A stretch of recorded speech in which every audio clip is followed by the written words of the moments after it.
로 주님께서 길을 열어 주옵소서. 감사드리며 살아계신 예수님의 이름으로 기도드리옵나이다. 아멘.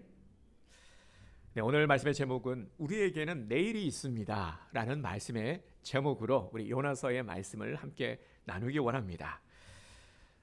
우리 먼저 우리 서로 축복하며 오늘 이 은혜의 예배 시간을 열어가도록 하겠습니다. 당신은 하나님의 언약 안에 있는 축복의 통로입니다. 자, 이렇게 우리 옆에 분들에게 인사합시다. 당신은 하나님의 언약 안에 있는 축복의 통로입니다.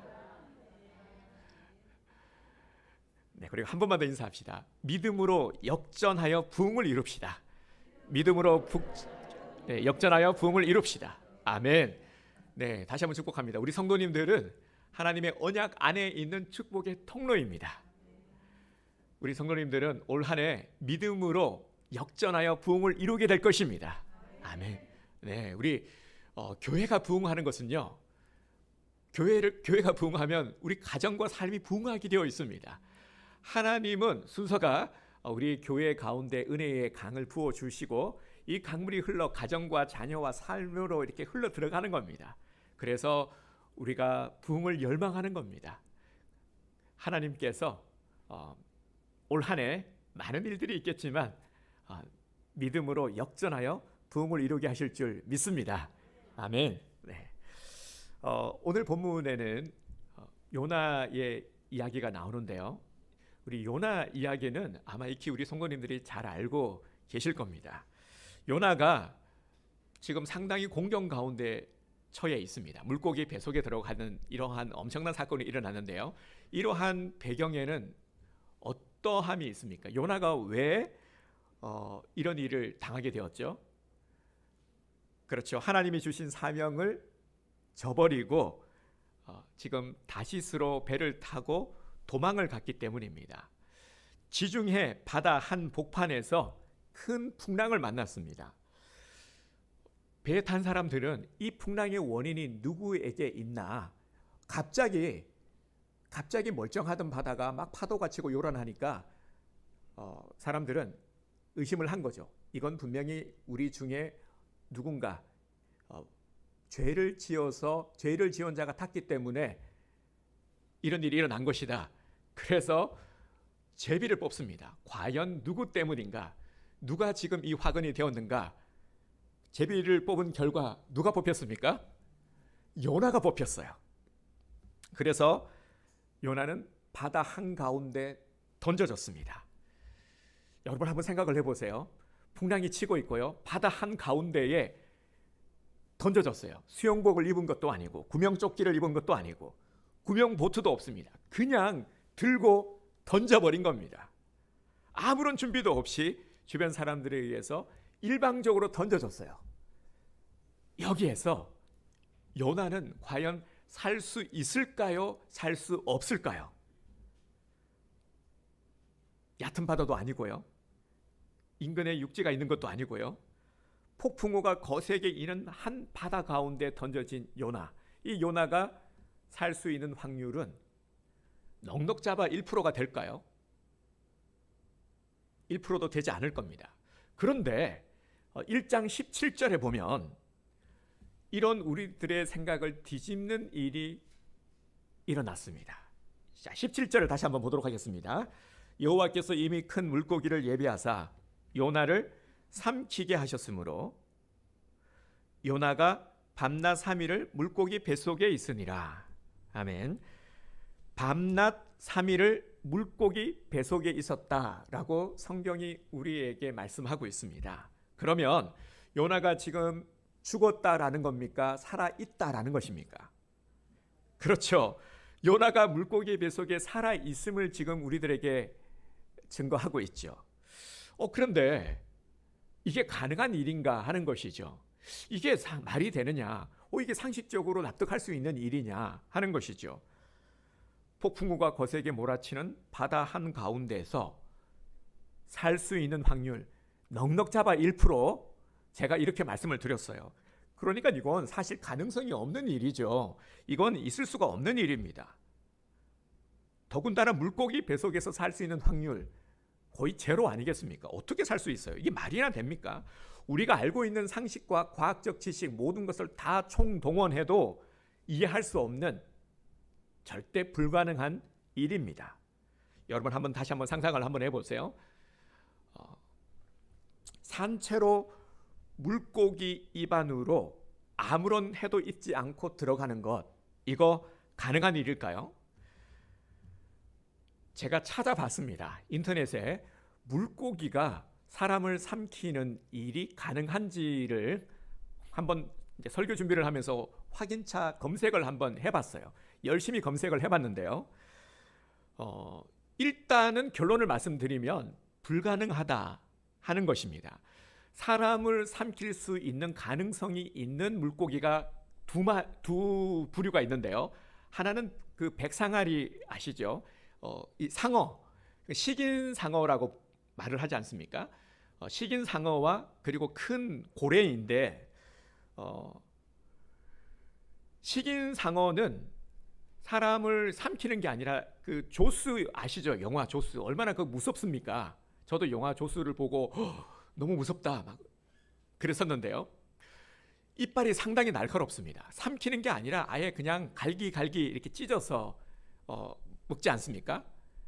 그리고 큰 고래는 사람을 삼키지 않는다고 해요. 그런데 제가 재미난 그 기사를 하나 봤는데 한 사람이 그 고래 큰 흑고래였나? 근데 고래의 입으로 빨려 들어갈 뻔했다라는 기사는 있었어요. 그런데 그건 빨려 들어갈 뻔했다라는 거지 들어간 건 아니었고요. 전문가들은 고래가 혹시 실수로 사람을 입에 넣더라도 토해내버린답니다. 사람을 삼키는 것은 불가능하다 하는 것이 전문가들의 의견입니다. 또한 들어갔다 치더라도 물고기 뱃속에서 과연 살 수 있을까요? 여러분, 물고기와 사람은 호흡하는 방법이 다릅니다. 물고기는 아가미로 호흡을 하고요. 사람은 폐로 호흡을 합니다. 그러니 도저히 물고기 뱃속에서는 산소를 얻을 수가 없는 것이죠.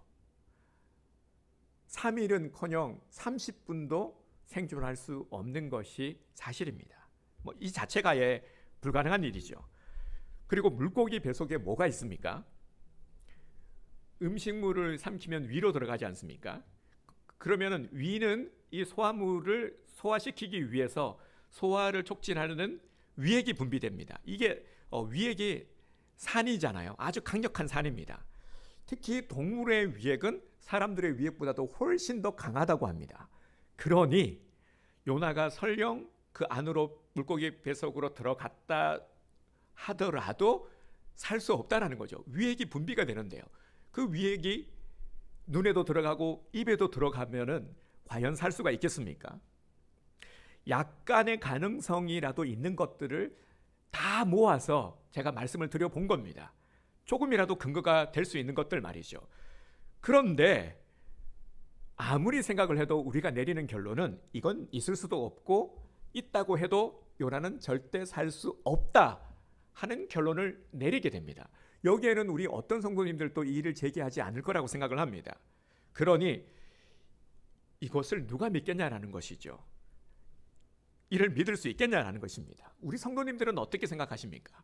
요나가 물고기 뱃속에 들어간 오늘 이 사건을 보면서 어떤 마음, 어떤 생각들을 하고 계십니까? 자, 그런데 다시 또 전환을 해서요. 우리가 가지고 있는 절대 불변의 진리가 있죠.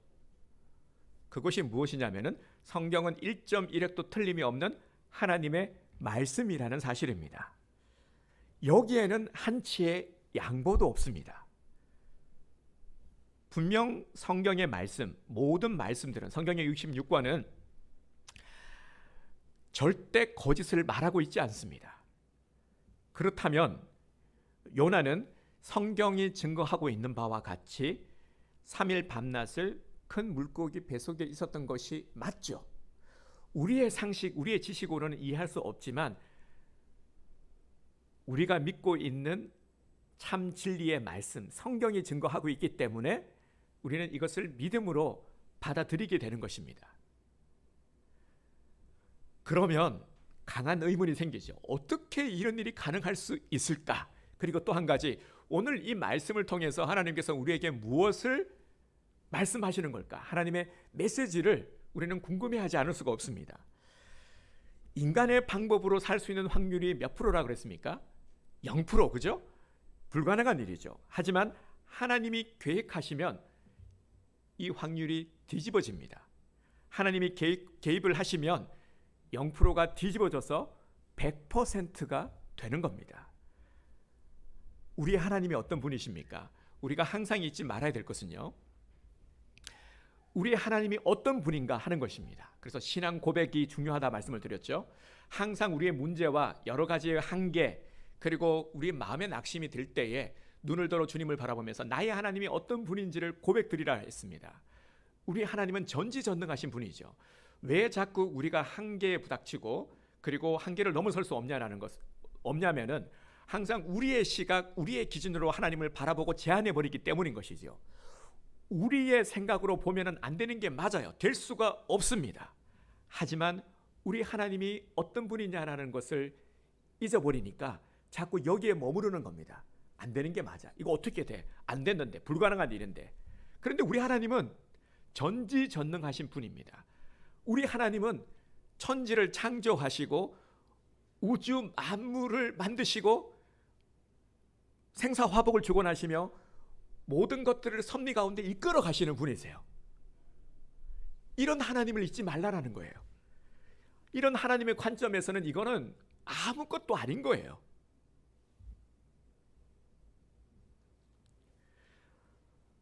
우리들은 자꾸 연약해집니다. 될까? 안 되면 어떡하지? 자꾸 조급해지고요. 그래서 예수님께서 말씀하셨어요. 오늘 요절 말씀입니다. 우리 주보의 요절 말씀을 함께 한 목소리로 선포하도록 하겠습니다. 시작. 예수께서 그들을 보시며 이르시되 사람으로는 할 수 없으되 하나님으로는 그렇지 아니하니 하나님으로서는 다 하실 수 있느니라. 마가복음 10장 27절 말씀. 아멘. 그래서 우리들에게 말씀하시는 거예요. 이런 우리들을 아시고 사람으로는 할 수 없으되 하나님으로는 그렇지 아니하니 하나님으로서는 다 하실 수 있느니라. 우리 하나님은 다 하실 수 있는 분이세요. 여러분 믿으십니까? 그렇다면 하나님께서 요나를 살리신 이유가 무엇일까요? 오늘 왜 이 사건을 우리들에게 소개하며 우리들에게 말씀을 증거하고 있는 것일까요? 하나님의 백성은 살 길이 있다라는 겁니다. 어떤 경우에도 살 길이 있음을 알려주고 계시는 겁니다. 아무리 절망적인 상황에 처한다고 해도 우리도 요나처럼 살 수 있고 회복할 수 있습니다. 아이고 나 죽겠네가 아니라 아이고 나 살겠네가 되는 겁니다. 성경은 요나의 모습을 통해서 우리에게 세 가지를 가르쳐주고 있습니다. 오늘 본문이 우리 17절부터 우리 2장 전체 2장 10절까지 읽었는데요. 이 말씀 안에서 요나가 한 세 가지의 행동이 있습니다. 이 세 가지만 붙들게 되면 누구든지 다시 살 수 있고 회복할 수 있습니다. 이 세 가지를 말씀을 통해서 우리가 하나씩 나눌 때에 세 가지를 붙들고 다시 회복하는 역사가 일어나게 될 줄 믿습니다. 그러면 우리가 붙들어야 될 세 가지가 무엇입니까? 요나가 물고기 뱃속에서 제일 먼저 한 것이 무엇입니까? 1절 말씀 보도록 하겠습니다. 요나가 물고기 뱃속에서 그의 하나님 여호와께 무엇을 했죠? 바로 이겁니다, 여러분. 바로 이거예요. 여호와께 기도했어요. 제일 먼저 요나의 자세를 보면 기도했음을 보게 됩니다. 요나의 기도는 절망과 불가능을 바꾸었습니다. 2장의 말씀 전체는 요나의 기도의 고백입니다. 사실 요나의 현실은 지금 기도할 수 없는 처지에 있죠. 기도할 수 있는 상황이 아닙니다. 기도하기에는 자신이 처하는 환경이 너무나도 충격적입니다. 바다에 던져진 것, 그리고 물고기 뱃속에 들어간 것, 이거 어떻게 이러한 일들을 받아들일 수가 있겠습니까? 얼마나 충격이 컸겠습니까? 하지만 요나는 제일 먼저 기도를 드렸습니다. 이는 하나님을 붙들었다는 말이죠. 기도를 했다라는 건 하나님을 붙들었다라는 거예요. 절망의 순간에 하나님을 놓치지 않았습니다. 믿음의 사람은 이러해야 되는 것이죠. 우리가 믿음을 가지고 있다라는 증거 중에 하나가 이런 것 아니겠습니까? 위급한 일이 닥치면 제일 먼저 누구를 찾습니까? 그렇죠. 하나님을 찾죠. 하나님! 제가 갑자기요, 재미난 생각이 하나 떠올랐는데요. 제가 집에서 운동을 합니다. 이 플랭크라는 운동을 하는데 이게 좀 힘듭니다. 한 1, 2분 버티기도 참 힘든데요. 그러다 보면 막 끙끙거리면서 제가 어떻게 운동을 하면 아버지 주여 하면서 이렇게 운동을 해요. 그러니까 예주가 옆에서 놀리는 거예요. 하면서 아니 운동을 하면서 왜 저렇게 아버지 그러자고 그러는데요. 우리는 조금만 힘들어도, 그리고 어떤 큰 일을 당해도 하나님을 찾잖아요. 그죠? 이게 믿음이 있다라는 증거 아니겠습니까? 그래서 어려운 일이 생길 때만 주님을 찾아서 참 죄송합니다가 아니라 그게 정상인 거예요. 그리고 그것이 믿음이 있다라는 증거입니다. 우리 믿음의 사람은 당연히 어려운 일이 있을 때 주님부터 찾아야 하는 것이죠. 요나도 그러했습니다. 하나님께서 함께 하심을 믿었기 때문에 주님의 이름을 부른 거예요. 지금 이 상황에서 내가 의지할 바 하나님밖에 없다라는 거예요. 하나님밖에 생각이 안 나는 거예요. 도와주실 리 하나님밖에 없다라는 거예요. 요나는 분명히 내가 죽었구나 생각했을 거예요. 그런데 살아있음을 알고 제일 먼저 하나님께 기도했던 것이죠. 아버지, 주님의 이름을 부른 거죠. 언제 어디서나 기도만 놓치지 않으면 우리에게는 소망이 있습니다. 반드시 일어설 수 있습니다. 현실을 바꾸고 다시 일을 시작할 수 있습니다. 더 큰 일을 행할 수 있습니다. 4절을 보도록 하겠습니다. 내가 말하기를 내가 주의 목전에서 쫓겨났을지라도 다시 주의 성전을 바라보겠다 하였나이다. 아멘. 다시 주의 성전을 바라보겠다 하였나이다. 요나의 기도는 지금 하나님을 바라보는, 하나님만을 소망하는 기도였습니다. 그리고 요나는 감사를 붙들고 절망의 환경을 이겨냈습니다. 감사는 불가능한 상황을 바꾸고 다시 일어서는 능력입니다. 9절 말씀을 앞에만 보도록 하겠습니다. 9절 말씀. 나는 감사하는 목소리로 주께 제사를 드리며, 아멘. 감사하는 목소리로 주께 제사를 드리며. 누가 봐도요, 지금 요나의 현실은 감사할 수 있는 상황이 아닙니다. 목소리로 감사를 드릴 수 있는 상황이 아니죠. 입을 열어서 어떻게 지금 감사를 드릴 수가 있겠습니까? 감사의 제사를 드릴 수가 있겠습니까? 감사는커녕 주님 도대체 저에게 왜 이러십니까? 내가 뭐 그렇게 이렇게 죽을 죄를 지었습니까? 이건 너무한 것 아닙니까? 라고 탄식해야 될 지경이죠. 하지만 이런 상황에서도 요나는 감사를 붙들었습니다. 내 인생은 왜 이 모양이야? 나는 지지리도 복이 없지. 왜 이렇게 내 인생은 꼬이고 왜 이렇게 힘든 거지? 이렇게 신세 타령하지 않았습니다. 여러분, 요나의 모습을 보세요. 누가 봐도 이건 최악의 상황 아니겠습니까? 우리가 당할 수 있고 처할 수 있고 상상할 수 있는 그 이상이죠. 가장 최악의 상황입니다. 그런데도 요나는 신세 한탄, 불평, 원망하지 않았습니다. 답답한 내일에 대한 원망을 1도 하지 않았고 오히려 감사를 붙잡았습니다. 이는 절망의 상황 가운데서도 감사를 하는 이런 모습은 하나님의 사람에게서만 볼 수 있는 모습이죠. 여러분, 정말 우리들이 그렇지 않습니까? 대개 사람들은 감사 그러면 좋은 일이 있을 때, 기대한 바가 이루어질 때, 아니면 어떤 기대하지 않았는데 어떤 좋은 일이 주어졌을 때 그때 감사라는 것을 떠올리고 감사를 말하지 않습니까?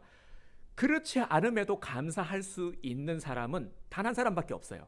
바로 하나님을 믿는 사람이죠. 우리 그리스도인들에게만 볼 수 있는 모습입니다. 우리는 감사하지 않아도 감사할 수 있습니다. 왜 그렇습니까? 이런 것들이 문제가 되지 않는다라는 것을 알기 때문이죠. 물론 이것은 우리만이 할 수 있는 놀라운 모습, 또 놀라운 특권이기도 합니다. 우리는 항상 상황을 봅니다. 그래서 문제를 보고요, 이것이 크다, 작다, 힘들다, 아프다, 절망적이다, 이렇게 표현을 합니다. 그런데 하나님은 상황을 보시지 않고요, 그 상황 속에 처한 사람의 중심, 신앙을 살핍니다. 이 상황에서 얘가 지금 어떻게 하고 있는지를 보십니다. 사실 하나님은 상황, 문제 이런 것들이 전혀 고려되지 않는 것이죠. 상황을 살필 필요가 없으신 분이죠. 그렇기 때문에 감사는 상황을 바꾸고 불가능의 현실을 가능으로 바꾸는 능력인 것입니다. 언제 어디서나 하나님의 사람은 자신의 삶을 일으키고 새롭게 시작할 수 있습니다.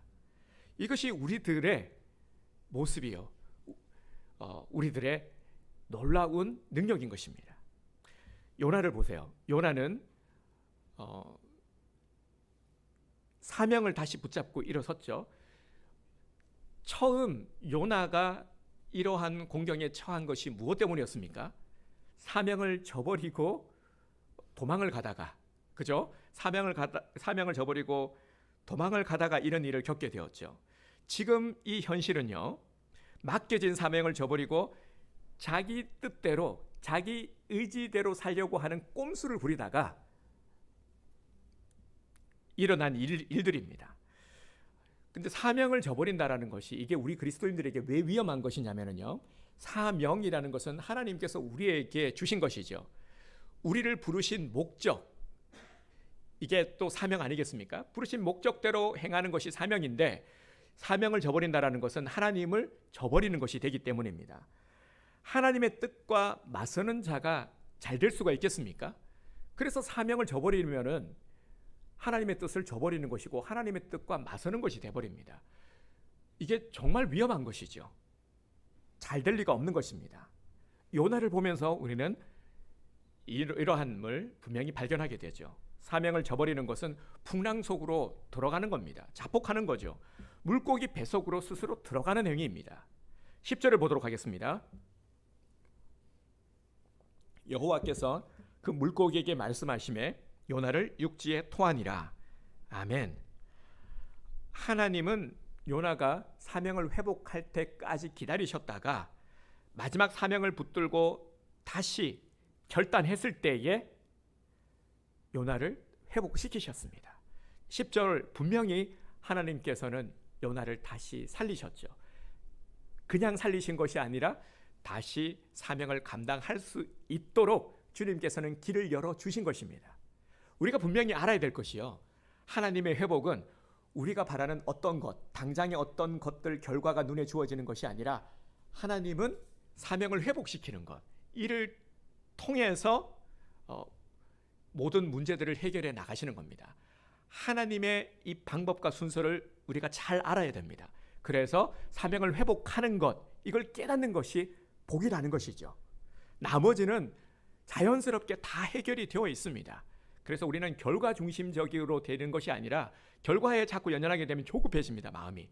그게 아니라 하나님의 뜻을 헤아리고 그리고 계속해서 깨달아 우리는 순종해 나가면 되는 것이죠. 그러면 나머지는 하나님께서 알아서 해결을 하시는 겁니다. 사명대로 사는 자, 사명을 끝까지 놓지 않는 자, 사명 때문에 자신의 모든 것을 버리고 사명의 길을 가는 자는 결단코 하나님께서 그를 버리지 아니하십니다. 하나님께서 반드시 그를 축복하십니다. 우리는 요나를 통해서 이것을 분명히 보게 됩니다. 요나는 물고기 뱃속에서 기적을 체험했습니다. 도저히 살아갈 수 없는 환경에서 살아남았습니다. 그리고 간절히 기도했을 때에 응답을 체험했습니다. 또한 요나는 사명 회복의 기적을 체험했습니다. 절체절명의 위기를 맞았지만 이 위기가 사명을 일깨웠습니다. 우리도 위기 앞에서요, 항상 예기치 않은 어떤 일들 앞에서 제일 먼저 가져야 될 마음은, 우리가 원망을 하거나 불평을 하거나 하는 것은 지금 이 문제에 갇혀 있다라는 것이죠. 이 문제만 바라보고 이것만 지금 내 머릿속에 가득하기 때문인 것이죠. 그런데 그러함에 처했을 때에 항상 먼저 눈을 들어 하나님을 바라보는 습관을 들여야 됩니다. 하나님을 바라보면서 내게 주어진 것들, 하나님 지금 내가 왜 이러한 일을 겪고 있는 것이죠? 묻기 바랍니다. 그래서 하나님의 뜻을 구하고요. 이것이 나의 죄 때문으로 인함입니까? 주님 그렇다면 알게 해주세요. 아니면 이것이 연단입니까? 이를 통해서 주님 무엇을 말씀하시고 연단시키시고 나를 어디로 이끄시기 위함입니까? 라고 우리는 이렇게 기도해야 되는 것입니다. 그리고 나서 우리는 감사의 기도를 드려야 되죠. 감사는, 우리 그리스도인들의 감사는 결과로 인한 감사가 아니라 그럼에도 불구하고 드리는 감사인 것입니다. 감사도 선포적인 것이죠. 그래서 감사를 선포할 때에 그것이 능력이 되어서 감사의 결과로 우리에게 다시 돌아오는 것입니다.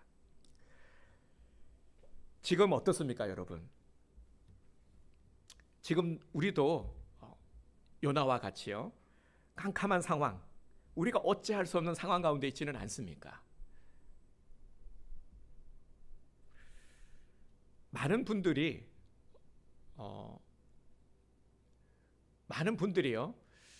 나는 정말 좋아요 라는 말씀보다는 힘들어요 라는 말을 열에 아우곤 하십니다. 왜냐하면 지금 그런 환경이기 때문에요. 누구나 다, 심지어 우리 아이들까지도 다 힘들어하고 있습니다. 그래서 제가 표현을 정말 코로나 이제 정말 지긋지긋하다, 모두가 다 그런 마음일 겁니다. 너무 징글징글하죠 이제, 그죠? 그냥 이놈의 코로나 정말 확 그냥 막 그냥, 그죠? 그런데 이런 상황 가운데서도요, 정말 우리는 우리 이 신앙의 평정심을 잃지 말아야 됩니다. 여러분 힘을 내시기 바랍니다. 여러 가지 많은 어려움, 캄캄하고 우리는 무겁게 만들고 우리를 옥죄이는 것들 있을 겁니다. 매주마다 이런 말씀을 선포하지만요, 실제로 우리 삶이 그렇게 고달프기 때문에, 힘들기 때문에 하나님께서는 저로 하여금 계속 위로하게 하시는 겁니다. 우리 성도들이 지금 더더욱 어떤 때보다도 힘든 삶을 살고 있기 때문에 계속해서 주님께서는 말씀을 통해서 힘주시고 위로하시는 겁니다. 어떻게든 넘어지지 않도록 해야 되니까요. 이렇게 세우고자 하시는 이 주님의 심정을 헤아리시길 바랍니다. 힘을 내시기 바랍니다. 우리에게는 내일이 있습니다. 우리는 소망 가운데 거하는 자들입니다. 얼마든지요, 우리는 다시 일어설 수가 있습니다. 어떤 절망도 불가능도 이길 수 있는 방법이 있습니다. 어떻게 하면 됩니까? 하나님을 붙드시기 바랍니다. 다시 한번 오늘 요절 말씀을 제가 선포해 드리겠습니다. 예수께서 그들을 보시며 이르시되 사람으로는 할 수 없으되 하나님으로는 그렇지 아니하니 하나님으로서는 다 하실 수 있느니라. 아멘. 하나님은 다 하실 수 있으세요. 이 하나님을 놓치지 마시길 바랍니다. 사람은 할 수 없는 게 맞아요. 우리는 할 수 없어요. 하지만 하나님은 다 하실 수 있습니다.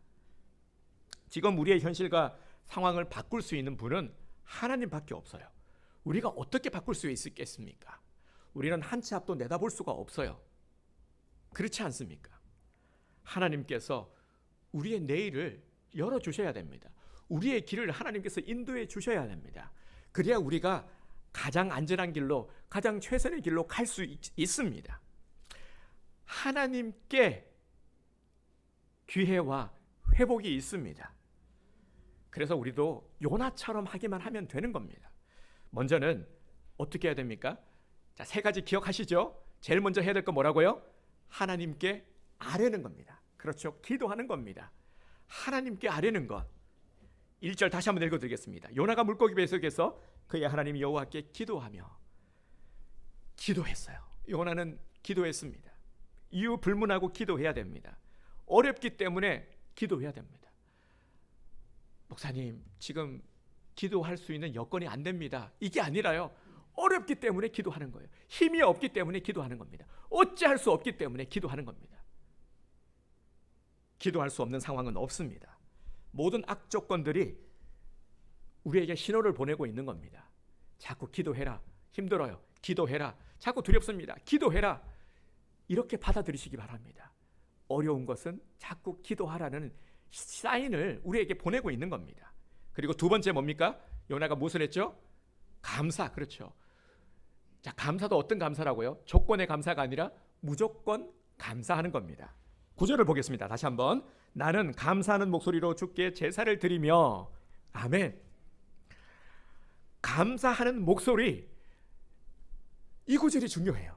감사하는 목소리. 우리가 감사를 표현할 때요. 사람 간에도요.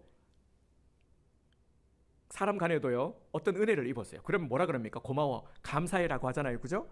그런데 감사의 표현을 하는 것과 하지 않는 것의 차이 분명히 있죠. 그죠? 어떤 경우는 이런 게 있어요. 분명히 왜 반응이 없어? 내가 도움을 줬는데 마음에 안 드는 건가? 일이 잘못된 건가? 근데 나중에 알고 봤더니 아니 그걸 꼭 말로 해야 돼? 이렇게 말을 하는 거예요. 그러면 어떻습니까? 더 섭섭한 거죠. 감사는 말로 해야 되는 거죠. 그렇지 않습니까? 감사하는 목소리가 중요해요. 우리 하나님은요, 우리가 주님 감사합니다, 이 말 듣는 걸 너무너무 기뻐하세요. 하나님이 귀가 없어서가 아니라요, 몰라서가 아니라 하나님의 자녀된 우리가 또박또박 우리의 목소리로 하나님 감사합니다, 주님 감사해요, 이 한마디를 너무너무 기뻐하신다는 것을 알아야 됩니다. 그래서 감사도 목소리로 주님 앞에 고백 드려야 하는 것입니다. 어제 윤성선 권사님이요, 카톡을 보내오셨는데 이런 말씀이 있었어요. 제게 참 감동이 돼가지고요. 요즘 같으면 하루하루 건강하고 평안하게 살아가는 것이 기적이라는 생각이 듭니다. 이렇게 말씀을 하셨어요. 여러분 정말 공감하시죠? 그죠? 정말 감사하는 마음 아니겠습니까? 이것이요. 우리가 평범한 일상인 것 같지만 우리에게 주어진 것들 우리는 알고 있죠. 이것을 무엇이라고요? 하나님의 은혜라고 우리는 고백하지 않습니까? 고백하게 되는 것이죠.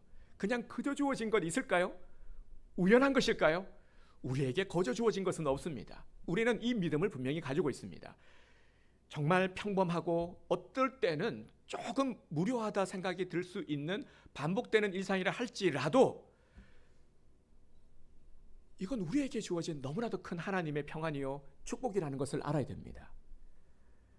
그저 주어진 것은 없다라는 것이죠. 모든 것들이 주님께서 내게로 허락하신 것임을 알고 우리는 정말 감사하는 마음으로 하루를 살아가야 합니다. 하나님의 은혜를 생각하면은요, 감사하지 않을 것이 하나도 없습니다. 그리고 아주 중요한 것, 사명을 회복하는 것. 혹시 놓친 사명이 있다라면은 우리는 다시 제자리로 돌아갈 때입니다. 내 사명의 자리를 회복하시기 바랍니다. 복음서에 보면은 예수님이 십자가에 못 박혀 돌아가시자 제자들이 뿔뿔이 흩어진 모습을 보게 되죠.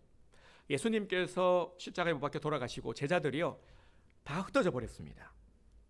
베드로도 다시 어부 일을 하기 시작했죠. 예전의 모습으로 돌아가서 물고기를 잡았습니다. 그때 예수님이 찾아오셔서 뭐라고 말씀하셨습니까? 사명을 일깨워 주셨죠. 내 양을 먹이라, 내 양을 치라. 주님께서는 베드로에게 네가 해야 될 일이 뭔지 분명히 일깨워 주셨습니다. 그 이전에는 다시 방황의 삶으로 돌아간 것이죠. 그런데 이를 통해서 분명히 무엇을 해야 될지를 알고 베드로는 이 이후의 삶이 완전히 달라지셨죠. 예수님을 만나고 사명을 회복하고 나서는 어마어마한 정말 초대교회 역사에 있어서 지대한 공헌을 이루었습니다. 실제로 카톨릭에서는 베드로를 초대 교황으로 여기고 있습니다. 우리는 사명 맡은 하나님의 백성들입니다. 오늘 우리 성도님들은 결코 평범한 사람들이 아닙니다. 그냥 왔다 그냥 흘러갈 그러한 존재들이 아니라는 것이죠. 우리 한 명 한 명은요 너무나도 귀한 존재들입니다. 하나님께서 귀히 여기시는 하나님의 지체들, 몸된 교회의 가지들 지체들입니다. 하나님께서는 하나님의 목적 가운데 우리를 부르셨어요. 우리는 사명자들입니다. 사명이라는 것은 하나님의 목적대로 우리를 사용하고자 하시는 것이죠. 우리에게 맡겨진 역할, 임무가 사명 아니겠습니까? 그래서 우리는 사명을 깨달아야 합니다. 그리고 사명의 자리에 있어야 합니다. 그렇지 않으면 방황할 수밖에 없는 거죠. 제자들이 그랬던 것처럼, 요나가 죽을 고비를 넘긴 것처럼 하나님의 사람이, 사명자가 사명의 자리에 있지 못하면 방황하는 것은 너무나도 당연한 것이죠. 그래서 사명을 회복하는 것이 너무너무 중요합니다. 우리들이 있어야 될 자리 여러분 찾으시기 바랍니다. 찾으셨다라면은 최선을 다해 충성하시길 바랍니다. 하나님은 오늘 나를 들어 사용하시기를 원하십니다. 하나님은 나를 사용하기 원하십니다. 하나님께서 사용을 하신다는 것은요, 이건 일부러 먹는다라는 차원이 아니에요. 나 정말 좀 편하게 살고 싶은데 왜 자꾸 헌신하라는 것이지. 그런데 이 헌신이요, 일을 시킨다, 일을 부려먹는다, 이런 의미의 차원이 아닙니다. 헌신에 담겨진 의미는 바로 하나님께서 부르신 목적대로 우리가 사명을 감당하고 하나님의 뜻을 이루어가는 거룩한 일을 감당해 나가는 것, 이 자체가 축복이 되는 것입니다. 그리고 하나님의 뜻을 이루어가는 자들에게 하나님이 그랬던 것처럼 성경이 증거하고 있는 바와 같이 어마어마한 하나님의 은혜의 복을 내려주시는 것입니다. 그래서 사명이 중요한 것이고 헌신이 중요한 것입니다. 우리는 더욱더 기도하면서 우리의 사명을 빼앗기지 말아야 합니다. 우리 지난주도 말씀을 드렸지만요, 항상 거룩한 결단, 헌신의 결단을 할 때에는 사단 마귀가 가만히 있지 않는다라고 말씀을 드렸어요. 사단의 목적은 하나님과 우리의 사이를 갈라놓는 것, 어떻게든 우리가 신앙생활하지 못하도록 갈라놓는 것이 사단 마귀의 역할이다 하는 것을 명심하시길 바랍니다. 그래서 이를 예방할 수 있는 가장 좋은 방법은 기도하는 것입니다. 늘 깨어 기도하라. 예수님도 그래서 당부하신 거예요. 늘 깨어 기도하지 않으면 잠깐 우리가 방심하는 사이에 시험에 들 수도 있기 때문입니다. 다시 한번 말씀을 드립니다. 정말 우리는 우리의 사명의 자리가 얼마만큼 귀한지를 알고요. 그리고 정말 주님 앞에 우리가 바로 서기 위해서 우리는 날마다 주님께로 나아가야 하는 것입니다. 자, 오늘 우리는 한 가지 분명한 결단을 하기 원합니다. 어떤 상황에서도 감사합시다. 자, 한번 따라서 합시다. 어떤 상황에서도 감사하겠습니다. 주님 감사합니다. 그럼에도 불구하고 감사합니다. 아멘. 절대 절망하거나, 우리 반주자님, 절대로 절망하거나 포기하지 마시길 바랍니다. 하나님께서는 나의 길을 열어주십니다. 우리에게는 내일이 있습니다. 아멘. 우리 날마다 숨쉬는 순간마다 오늘 우리 찬양